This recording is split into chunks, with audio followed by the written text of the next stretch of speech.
नमस्कार दोस्तों, कैसे हैं आप लोग? फिर से मैं हाजिर हुआ हूँ एक्सेल के डेटा क्लीनिंग काम के ऊपर।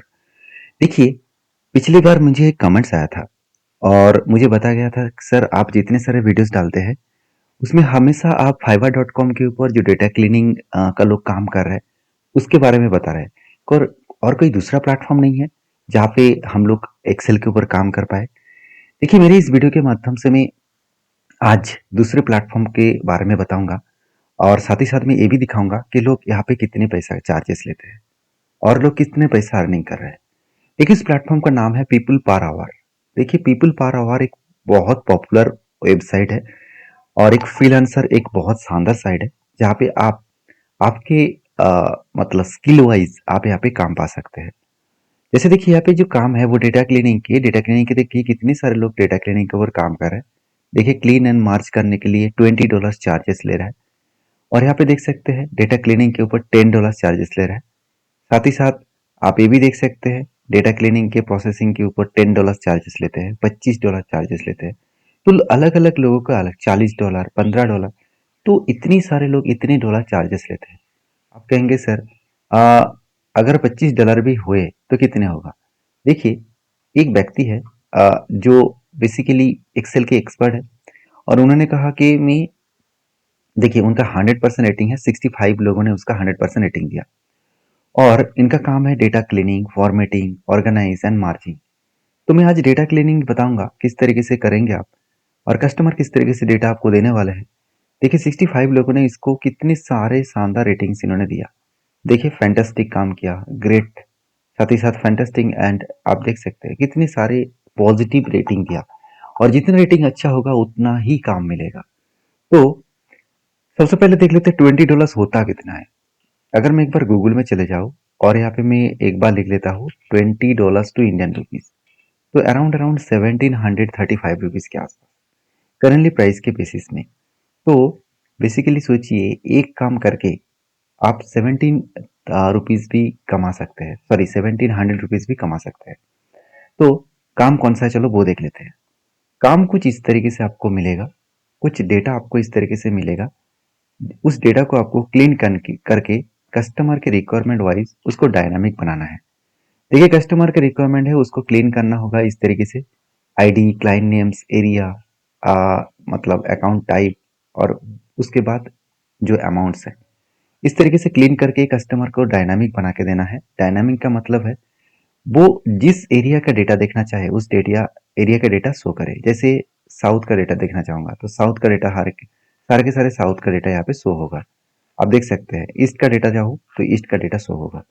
नॉर्थ का डेटा चाहूँ तो नॉर्थ का, सॉरी ईस्ट का और वेस्ट का, नॉर्थ का आप किसी भी देख सकते हैं। और पूरा देखना चाहते हैं तो इसको क्लोज कर देने से पूरा क्लोज हो जाएगा। तो कस्टमर को इस तरीके से रिक्वायरमेंट है। तो आज मैं आपको करके दिखाऊंगा कि इस तरीके से डेटा जो एक सेल के अंदर सारे डेटा है इस डेटा को आपको क्लीन करना होगा। देखिए एक आसान तरीके से मैं आपको दिखाऊंगा। तो आसान तरीके से जानने के लिए इस वीडियो को लास्ट तक देखिए।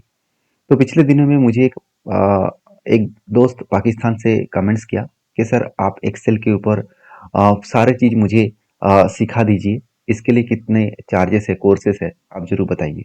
तो जो लोग एक्सेल को डिटेल्स में सीखना चाहते हैं, इस तरीके से काम को करने के लिए एक्सेल को एकदम ए टू जेड सीखना चाहते हैं, तो मुझे आप कमेंट्स करके एक्सेल लिखिए और साथ ही साथ मैं नीचे एक आपको लिंक दे दूंगा, एक फॉर्म का लिंक दे दूंगा। उस फॉर्म को भर देना, सिर्फ एक बेसिक डिटेल्स है, उस फॉर्म को भर देना। उसके बाद आपको मैं जरूर कांटेक्ट करूंगा। तो चलो अभी इस डेटा को मैं क्लीन करके आपको दिखाता हूँ। सिंपल तरीका है, सबसे पहले पूरा डेटा को आपको सिलेक्ट करना है कंट्रोल ए से। देखिए कंट्रोल ए से सिलेक्ट करने से होगा क्या, पूरा डेटा यहाँ पे सिलेक्ट हो जाएगा। अभी पूरा डेटा यहाँ पे सिलेक्ट होने के बाद आपको करना क्या है, आपको देखिए पूरा डेटा सिलेक्ट करने के बाद ये सारे डेटा मुझे अलग अलग सेल में चाहिए। ये तो एक सेल में है, ऊपर दिख रहा है ए नंबर सेल में है। तो मुझे करना क्या है, आपको जाना है डेटा टैब में। देखिए ये जो मैं डेटा दिखा रहा हूँ, ये जो प्रोसीड्यूर दिखा रहा हूँ, ये टोटली लोअर वर्जन में भी काम करेगा और अपर वर्जन में भी काम करेगा। तो बहुत अलग अलग तरीका है, आप फ्लैश फिल का भी यूज कर सकते हैं। मैं यहाँ पे फ्लैश फिल नहीं दिखाऊंगा क्योंकि बहुत सारे लोग मुझे कमेंट्स करते हैं सर मेरे पास 2007 है, मतलब एक्सेल के वर्जन 2007 है, तो मैं क्या करूँ। तो फ्लैश फिल तो 2007 में नहीं था, तो वो लोग पूरी तरीके से वहाँ पे काम कर नहीं पाएंगे। तो इसके लिए मैं एक तरीका आपको बता रहा हूँ। डेटा के ऊपर जाकर डेटा में यहाँ पे टेक्स्ट टू कॉलम एक ऑप्शन मिलेगा, जो अपर वर्जन लोअर वर्जन दोनों में मिलेगा। उसके बाद देखिए यहाँ पे सारे टेक्स्ट यहाँ पे शो होगा। आपको ये देखना है इस टेक्स्ट को सेपरेट करने के लिए बीच में कोई एक्स्ट्रा कोई चीज है। देखिए, देखा जाए तो बीच में आपको स्लैश दिखेगा, बीच में आपको स्लैश दिखेगा। तो स्लैश से आप क्या करेंगे, नेक्स्ट करेंगे, और यहाँ पे आपको क्या देना है, स्लैश देना है। मतलब आपको यहाँ पे स्लैश देना है और स्लैश देने के बाद आपको नेक्स्ट करना है और फिनिश कर देना है। तो यहाँ पे आप देख सकते हैं सारे डेटा क्लियर हो चुके हैं। मगर यहाँ पे एक दिक्कत वाला बात भी आ चुके हैं, जो मैं अभी आपको बताऊंगा। मैं सबसे पहले क्या कर लेता हूँ, यहाँ पे कोई भी एक सेल के ऊपर डबल क्लिक कर देता हूँ हेडिंग्स में, तो सारे डेटा अलग अलग आपको दिखेगा। तो प्रॉब्लम कुछ यहाँ पे अलग हो गया। अलग मतलब आप यहाँ पे देख सकते हैं किसी जगह पे अमाउंट्स आ गया, किसी जगह पे अमाउंट्स आया नहीं। तो इस तरीके से जब भी प्रॉब्लम्स आए तो उस प्रॉब्लम को सॉल्व करना थोड़ा सा दिक्कत हो जाता है। क्योंकि देखिए कभी कभी यहाँ पे सी अलग हो गया। इस सी का अलग होने का मतलब क्या है, इसका अलग होने का मतलब है, यहाँ पे देखिए जो डेटा था, मैं आपको डेटा को एक बार जूम करके दिखाता हूँ। बीच बीच में जो अकाउंट्स लिखा गया था उसमें भी स्लैश था। तो इस अकाउंट्स लिखने से स्लैश को यहाँ पे अलग वो कर दिया, तो इसमें दिक्कत हो गया। तो मैं क्या करूंगा, इस तरीके से कभी भी डेटा मिले तो आपको फ्लैश फिल का यूज करना होगा। तो इसलिए आपको अपर वर्जन यूज करना है। तो अगर अपर वर्जन नहीं है, इसका भी मैं एक ट्रिक्स आपको लास्ट में बताऊंगा, वीडियो को लास्ट तक देखिएगा। सबसे पहले मैं फ्लैश फिल का यूज करूंगा। सबसे पहले क्या करूंगा, इस डेटा को सिलेक्ट करके मैं यहाँ पे कॉपी करके यहाँ पे पेस्ट कर दूंगा। और पेस्ट करने से होगा क्या, नंबर आ जाएगा, एंटर कर देंगे, कंट्रोल ई पेस्ट करेंगे। कंट्रोल ई पेस्ट कर सकते हैं आप, डेटा में जाकर फ्लैश फिल को यूज कर सकते हैं। मैं पहले ही बता चुका हूँ, ये लोअर वर्जन में नहीं मिलेगा, अपर वर्जन में मिलेगा। जिसके पास लोअर वर्जन है, अगर उसको भी डेटा क्लीनिंग का काम मिले तो उसका भी क्या तरीका मैं आपको बताऊंगा। तो उसके लिए आप फ्लैश फिल यूज करिए, तो ऑटोमेटिकली सारे नंबर आ जाएगा। उसके बाद आपको करना क्या है, आपको यहाँ पे देख सकते हैं, तो आपको यहाँ पे जस्ट नेम जो है, मतलब जो अकाउंट टाइप है, उसको पूरा के पूरा यहाँ पे कॉपी करना है। तो साउथ से पहले पूरा का पूरा डेटा को कॉपी करना है और पेस्ट करना है। उसके बाद एंटर करिए और कंट्रोल ई कर दीजिए। अभी देखिए हुआ क्या, देखिए बीच बीच में जो अकाउंट्स नंबर था वो ही उसी तरीके से अकाउंट्स नहीं आया। तो आपको करना क्या है, दूसरी वाला जो नेम्स है उसको भी आपको कॉपी करना है, अकाउंट्स जितना है उस लेवल तक। इस तरीके से आप 2 से 3 डेटा को आप कॉपी कर लीजिए। इस तरीके से कॉपी करके आप पेस्ट कर दीजिए। तो यहाँ पे आप देख सकते हैं, यहाँ पे देख सकते हैं अकाउंट्स क्या हो रहा है। तो यहाँ पे अकाउंट्स दूसरे सेल में चले जा रहे हैं। तो मैं क्या करूंगा, यहाँ पे अकाउंट्स को एक ही सेल में लेके आऊंगा। एक दो आपको करना पड़ेगा, और सी को हटा दीजिए। और उसके बाद आप यहाँ पे कंट्रोल लास्ट सेल में रखकर कंट्रोल ई पेस्ट कर दिया। अभी देखिए ऑटोमेटिकली अकाउंट्स जो है वो यहाँ पे आ चुके हैं। मतलब आपको एक्सेल को बताना होगा कि आप चाहते क्या है। एक्सेल आपको सारे काम कर देंगे, सिर्फ आपको एक कहना है, आपको चाहना, आपको मतलब करना क्या है। तो उसके बाद देखिए लास्ट जो यहाँ पे नेक्स्ट जो ऑप्शन है उसके बाद है इसका एरिया। तो एरिया का मतलब है किसी जगह पे साउथ है, किसी जगह पे नॉर्थ है। तो मैं क्या करूंगा, साउथ को यहाँ पे कॉपी करके पेस्ट कर देता हूँ और एंटर करके कंट्रोल ई पेस्ट करता हूँ। तो देखिए यहाँ पे होगा क्या, साउथ में सी आ रहा है, नॉर्थ में भी सी आ रहा है। तो सी इसीलिए आ रहा है क्योंकि उससे पहले अकाउंट सेक्शन में ए और सी उसके बाद स्लैश है, तो इसलिए वो समझ नहीं पा रहा है। तो फिर से मुझे एक दो डेटा को यहाँ पे कॉपी पेस्ट करना है, उसके बाद कंट्रोल ही करना है। अभी भी देखिए दिक्कत आ रहा है, तो मुझे और एक दो डेटा मुझे यहाँ पे कॉपी पेस्ट करना है। तो देखिए इस तरीके से आपको, सॉरी मैंने गलत कर दिया, साउथ के जगह मैंने, अच्छा नॉर्थ के जगह में मैंने ईस्ट ले लिया। तो इस तरीके से आपको थोड़ा सा मैं जूम को छोटा कर देता हूँ, तो काम करने में आसानी होगा। उसके बाद देखिए प्रॉपर, देखिए प्रॉपर डेटा को लेना है। अगर आपने गलत डेटा ले लिया तो आप यहाँ पे क्लीन नहीं कर पाएंगे। इस बात को आपको ध्यान रखना है। और यहाँ तक अगर वीडियो अच्छा लगे तो प्लीज एक लाइक जरूर कर देना। अभी देखिए ऑटोमेटिकली सारा डेटा आ गया। उसके बाद मुझे क्या चाहिए, इंटरनेशनल लेवल। तो इंटरनेशनल को मैं क्या करूंगा, इंटरनेशनल को मैं कॉपी करूंगा और यहाँ पे मैं पेस्ट कर दूंगा। उसी तरीके से दूसरी जगह पे भी आप एंटर करिए और कंट्रोल ही कर दीजिए, तो सारे इंटरनेशनल आ जाएगा। लास्ट में क्या है, लास्ट में है अमाउंट्स। तो अमाउंट्स लेने के लिए मुझे क्या करना होगा, फर्स्ट जो अमाउंट्स है इसको मैं कॉपी करूंगा और यहाँ पे पेस्ट कर दूंगा, और कंट्रोल ई से मैं फ्लैश फिल कर दूंगा, ऑटोमेटिक सारे अमाउंट्स आ जाएगा। देखिए सारे डेटा क्लीन हो चुके हैं। अभी मेरा फर्स्ट वाला जो हेडिंग्स है इसका मेरा कोई भी जरूरत नहीं है। तो इस सेल को मैं सिलेक्ट करूंगा और राइट क्लिक करके भी आप डिलीट कर सकते हैं, कंट्रोल माइनस से भी कर सकते हैं। अभी मुझे हेडिंग्स चाहिए तो मैं फर्स्ट सेल में 1 नंबर सेल में क्लिक करूंगा, राइट क्लिक करके इंसर्ट कर दूंगा तो एक हेडिंग्स वाला सेक्शन आ जाएगा। तो हेडिंग्स में क्या था सबसे पहले वो देख लेता हूँ। तो आईडी था, क्लाइंट्स नेम था और एरिया था। चलो एक एक करके मैं लिख लेता हूँ। तो पहले आईडी था और क्लाइंट नेम था। तो सॉरी क्लाइंट क्या था, क्लाइंट एक बार मैं देख लेता हूँ। क्लाइंट का, हाँ क्लाइंट का नेम था और एरिया था। तो क्लाइंट नेम में आप लिख लेता हूँ, एरिया में लिख लेता हूँ। उसके बाद हेडिंग्स में क्या था, अकाउंट टाइप और अकाउंट अमाउंट। तो यहाँ पे अकाउंट टाइप में लिख लेता हूँ और अमाउंट, और देखिए और अमाउंट लिखना होगा। तो ये मेरा हेडिंग्स हो गया। अभी कस्टमर का जो सेकेंड रिक्वायरमेंट था, डेटा तो मैंने क्लीन कर दिया। अभी सेकेंड रिक्वायरमेंट था कुछ इस तरीके से डायनामिक आपको डैशबोर्ड क्रिएट करना है, जहाँ पे जो डेटा चाहिए वो डेटा वो देख सकते हैं। और सबसे मजेदार बात बात यह है कि यहाँ पे कस्टमर को मैं ऐसे डेटा कर दिया, अगर वो फिर से कोई नया डेटा एंट्री करे तो उसका भी शो करेगा। मैं अभी अभी आपको एंट्री करके दिखाऊंगा।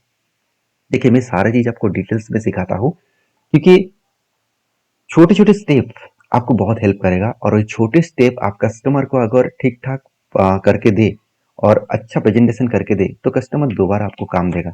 तो पूरा डेटा को सिलेक्ट कर लेना कंट्रोल ए से, उसके बाद इंसर्ट में चले जाना और टेबल में चले जाना।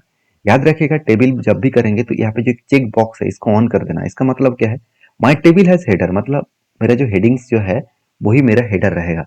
तो जस्ट ओके करूंगा तो कुछ इस तरीके से इंटरफेस आएगा। आप इसको कलर चेंज कर सकते हैं, आपके अकॉर्डिंग आप इसको सजा सकते हैं।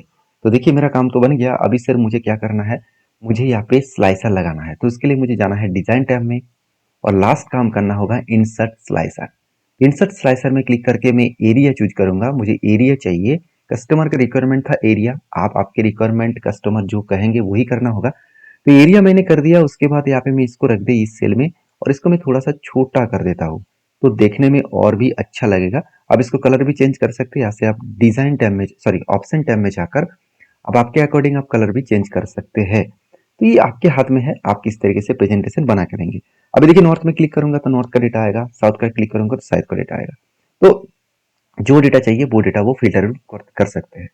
अभी देखिए कस्टमर का एक्स्ट्रा डेटा भी एंट्री कर पाए वो भी मैं आपको दिखा देता हूँ। जैसे देखिए मान के चलिए मैं एक number just as a example, यहाँ पे कस्टमर का तो डेटा नहीं था, मैं यहाँ पे जस्ट एग्जाम्पल आपको दे रहा हूँ। तो मान के चलिए मैं कुछ इस तरीके से डेटा में एक बार आपको करके दिखा देता हूँ।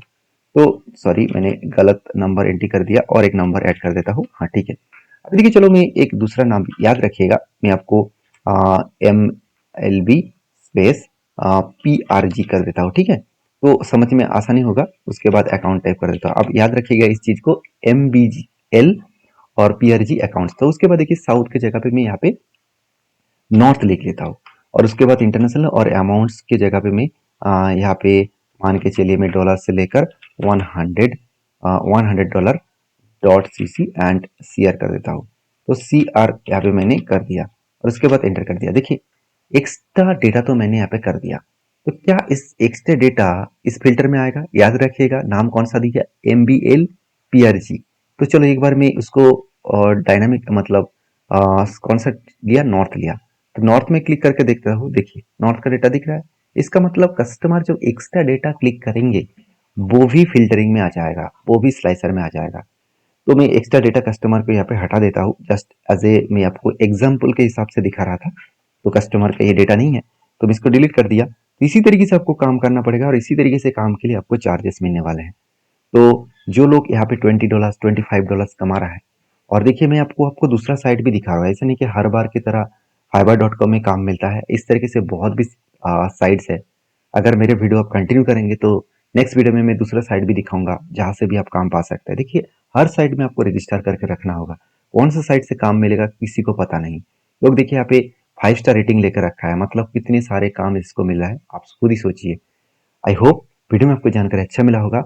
हाँ, आपको मैं पहले बता चुका हूँ, एक्सेल को अगर डिटेल्स में सीखना चाहते हैं, अगर एक्सेल को बारीकी से सीखना चाहते हैं, मेरा 15 साल की एक्सपीरियंस आप लेना चाहते हैं, तो कमेंट्स में एक्सेल लिखिए और उसके नीचे मैं एक लिंक दे दूंगा। उस लिंक में जाकर एक फॉर्म होगा, एक गूगल फॉर्म होगा, उसको फिलअप कर देना। तो मुझे डेटा मुझे मिल जाएगा तो मैं आपको कॉन्टैक्ट कर पाऊँगा। तो मिलते हैं नेक्स्ट वीडियो में। और हाँ, जाने से पहले एक बात कहूँगा कि ये जो डेटा है मैं आपको इस डेटा को मैं आपके साथ शेयर करूँगा।